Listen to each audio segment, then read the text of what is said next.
What is up, guys? On today's random video, I make another beer using this kit.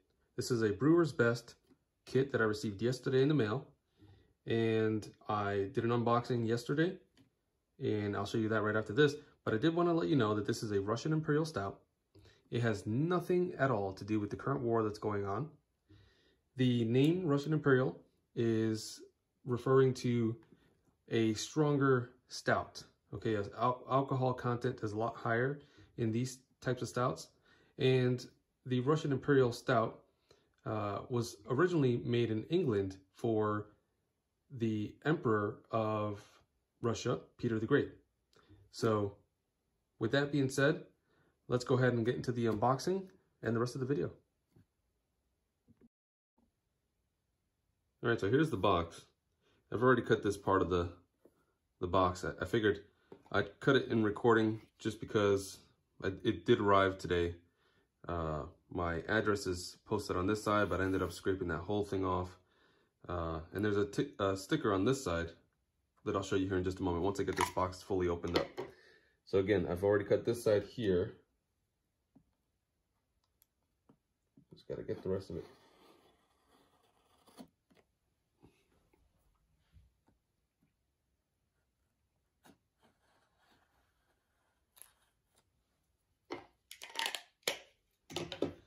All right, knife is away in the sheath. Okay, so make sure it's gonna open up.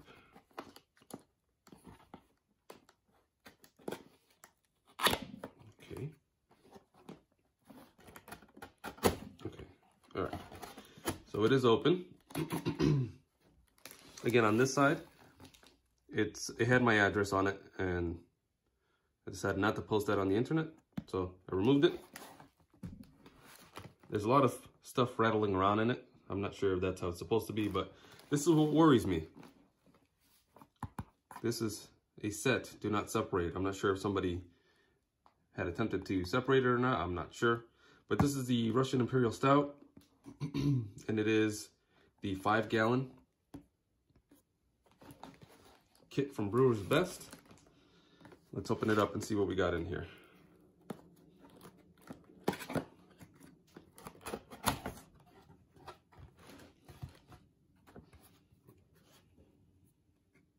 I'm already seeing some debris floating around here. Hopefully one of these packages has not been tampered with, but it does bring some stuff. Again, there is some debris, so I'm just gonna shake that off the paper. Now this is your recipe, okay, your instructions for the recipe, and this is what's inside the box. These are the ingredients. So I have 6.6 pounds of dark liquid malt extract, 2 pounds of dark dry malt extract, 8 ounces of maltodextrin. All the specialty grains are here. We got Caramunic dark, black barley, and chocolate wheat. They're all 8 ounces. 2 packets of hops, each 1 ounce Columbus, and a packet of yeast.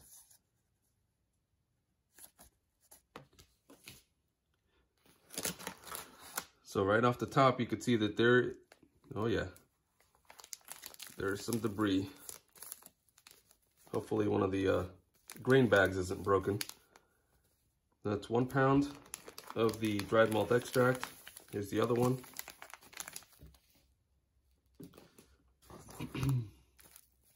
Here's the maltodextrin.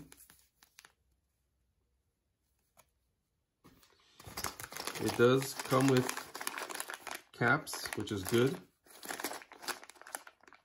60 of them. These are the specialty grains. Let me just shake to make sure that they're not. There's a little coming off the side. Maybe it's the way they packaged it. I'm not exactly sure, but it doesn't seem to be open. It just seems to have let some out. I'm not sure how that works. Either way, I'm gonna rebag this. I'm gonna make sure it's in a vacuum sealed bag until I have to use it. But this is the black barley, 8 ounces, and the crushed chocolate wheat, 8 ounces.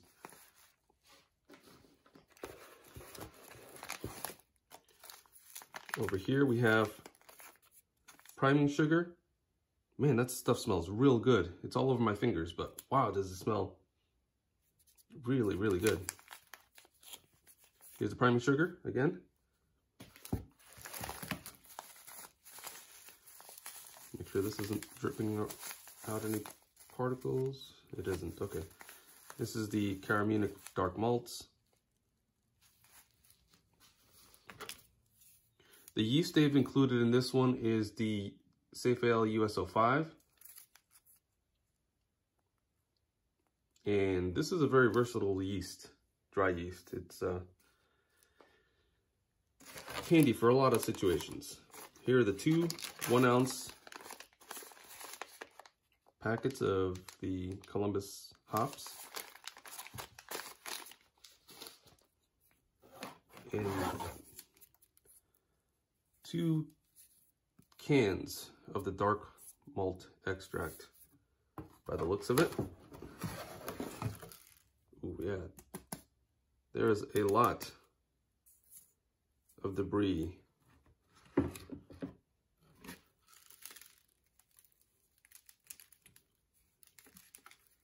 The muslin bag is the last item, I believe. There's a lot of debris on it though, but yeah, look at that. So something was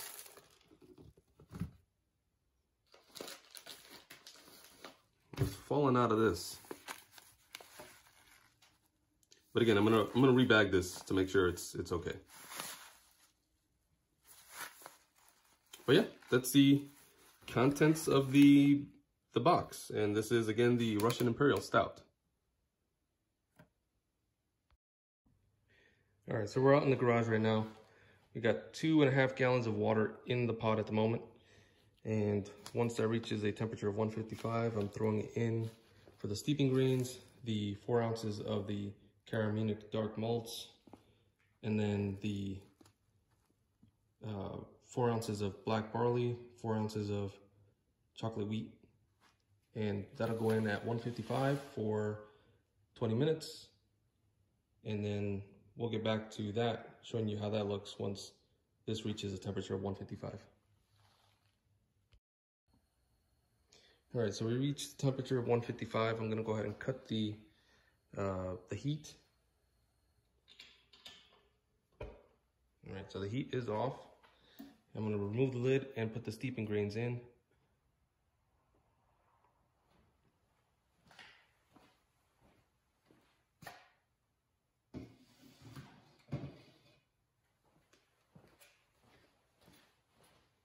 That's one of the best parts, watching the color change.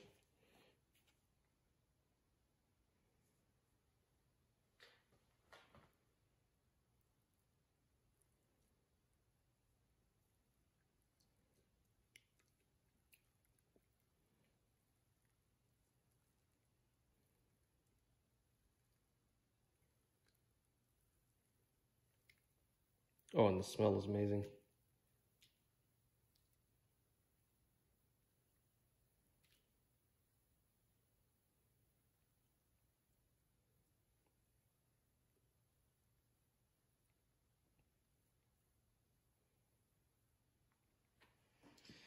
All right, what I'm gonna do is I'm gonna pinch the steeping bag onto the side with the lid, just to make sure I don't lose it in there. And set a 20-minute timer. Once that's set, I'll remove the steeping grains, put them back in this bucket. I'll be back when that is all set and ready to go. All right, I got about 1.5 minutes left of the 20 minutes for the steeping grains. I'm gonna go ahead and remove the lid, place it off to the side, and bop it up and down a few more times. During the 20 minutes, I've periodically just kind of bopped it a couple times just to get the water running through the grains and getting as much of that color and flavor out of it. But with about 1 minute left, I'm gonna take the lid, set it aside, bop it up and down a few times, and then remove the grains.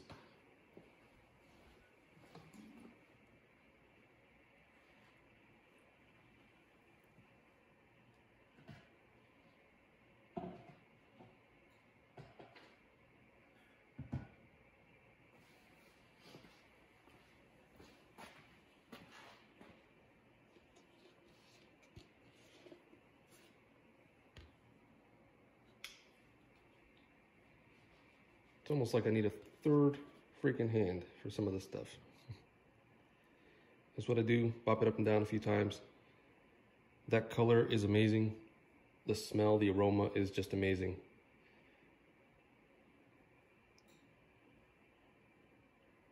Smells like warm cereal, coffee. Just a lot of nice dark chocolate aromas in the air. All right, the 10 minutes are up. I'm gonna go ahead and lift up and let it drain out a little bit. I'm not gonna squeeze the bag.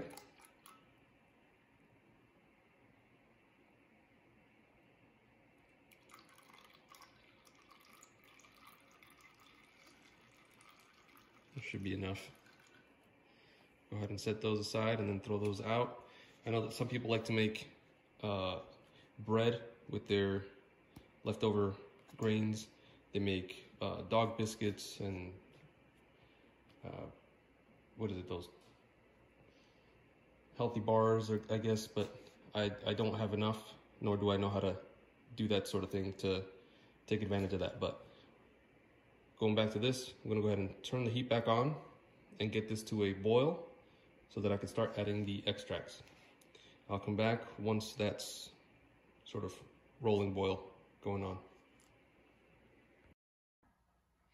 All right, so it just came up to a boil, and I just cut the gas, make sure it was not gonna scorch the liquid malt extract once I throw it in. That liquid malt extract is like tar. It is black, dark, heavy, so it'll go into this, it'll drop all the way to the bottom, and it'll scorch if I don't turn that fire off. So fire is off, and now just gonna go ahead and throw the liquid malt extract and then the dried malt extract in. Also, I have 4 ounces of maltodextrin that's also gonna go in, and I'm gonna do that right now.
All right, so I don't know if you guys can see, this is dark tar.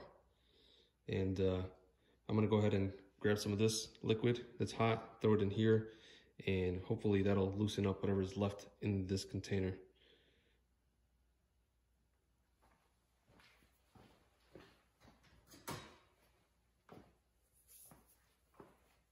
This is gonna be hot, so I gotta keep my fingers out of the way.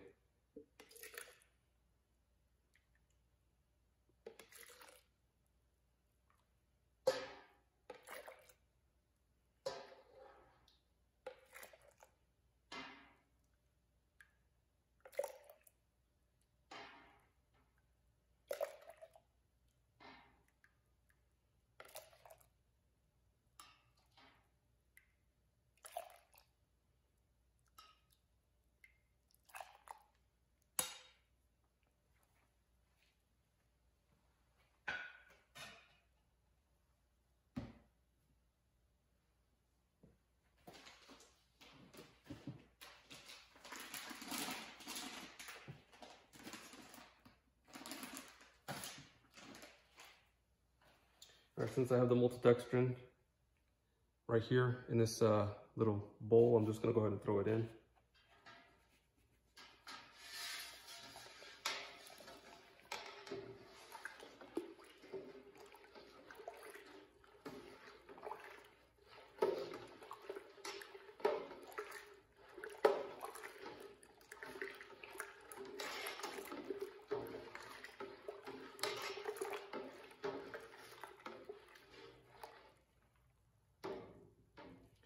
smashed up some of these little sugar clusters that formed.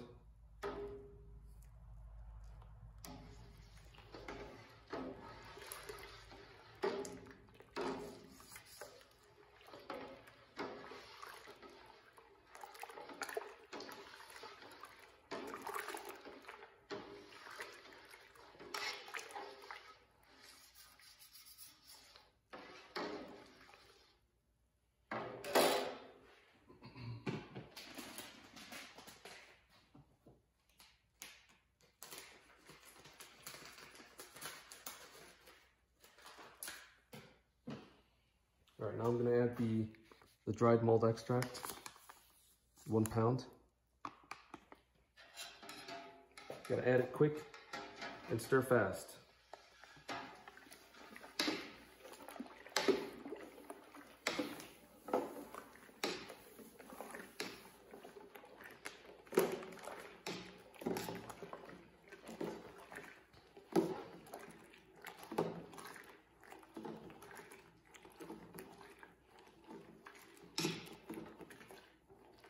That's going to help prevent clumping on the edge of the plastic here.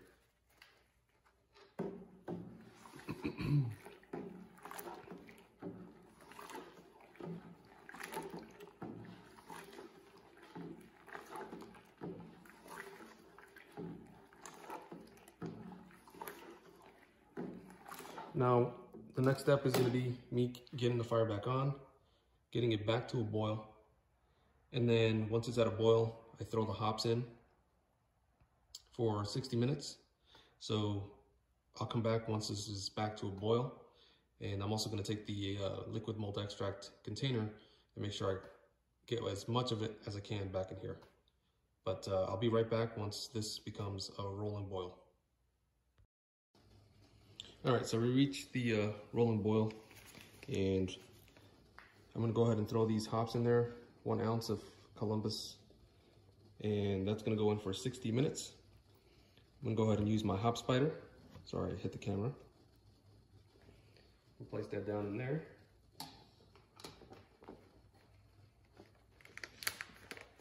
And they smell great. Piney, citrusy, earthy. Very nice smelling.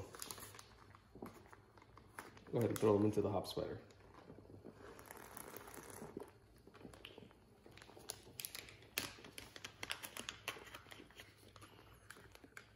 Or a few there at the end. All right, that's gonna boil for 60 minutes. We'll come back when that's all done. All right, so we are back inside, and 60-minute boil is over and done with. The hops have been in there.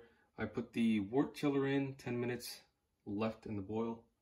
And now what I'm going to do is remove the hop spider, and then I'm gonna run cold water through the wort chiller and get this thing down to temperature. And it's gonna be 68, 70 degrees is what I'm aiming for. And then I'm gonna go ahead and pitch the yeast, and that should be pretty much that.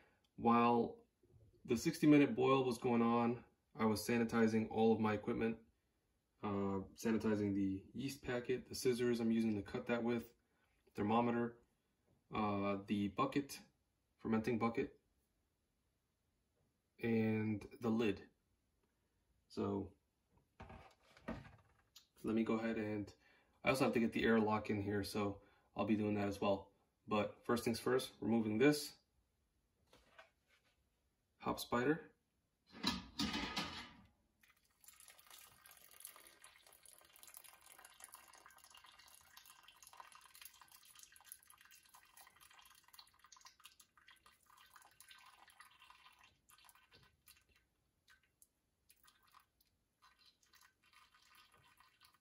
Let it drain out as best it can.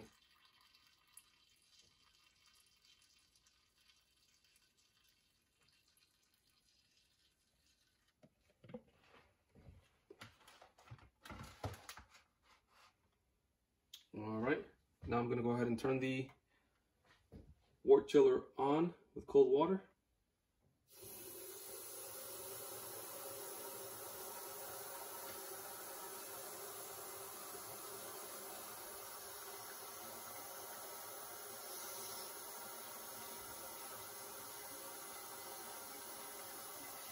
And we'll come back once that is down to temperature. Alright, so it got down to temperature, 70 degrees. What I'm going to go ahead and do is I'm going to dump it in to the fermenter here.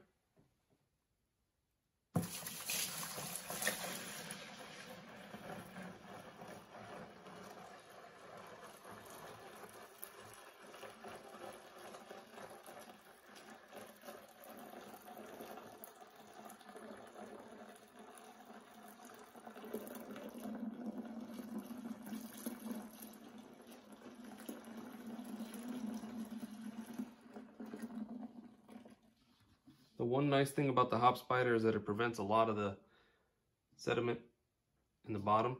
You get a bit of it, but not as much.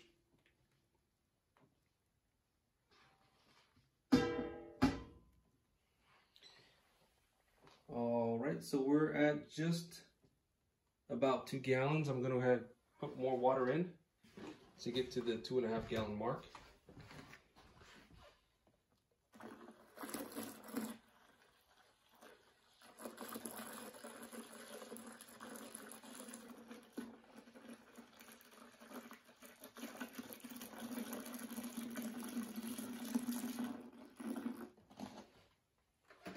That's 2.5 gallons.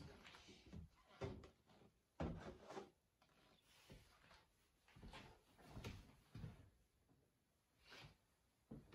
going to go ahead and give it a bit of a stir. Before I do that, I'm going to sanitize the spoon a little bit more. Anything that touches the wort at this point in time needs to be fully sanitized. And even though the spoon was sanitized, I'm going to go ahead and spray it again.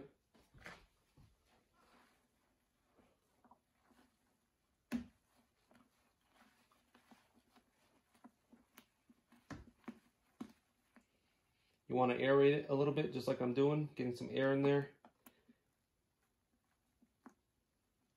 What that's going to do is going to help the yeast get that oxygen. We boiled all the oxygen out, and now we're adding oxygen by 1, dropping it from a high altitude, and 2, stirring it up, getting some air in there.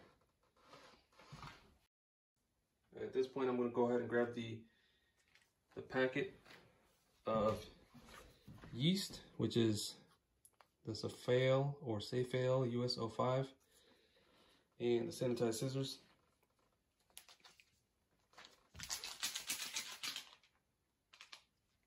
I made a bit of a mess the last time I opened the yeast, so I'm going to try to do it over the sink here. This time it all looked good. All right, here we go. Let's sprinkle a little over the top.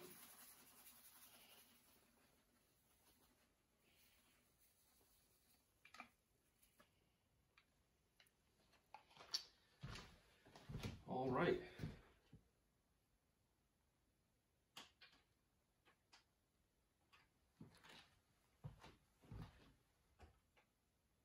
My sanitized thermometer, just going to give it a little bit of a spin, nothing crazy.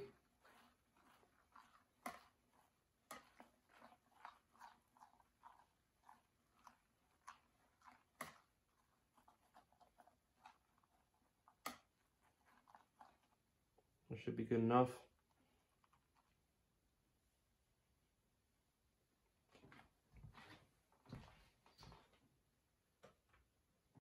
All right, well, there it is.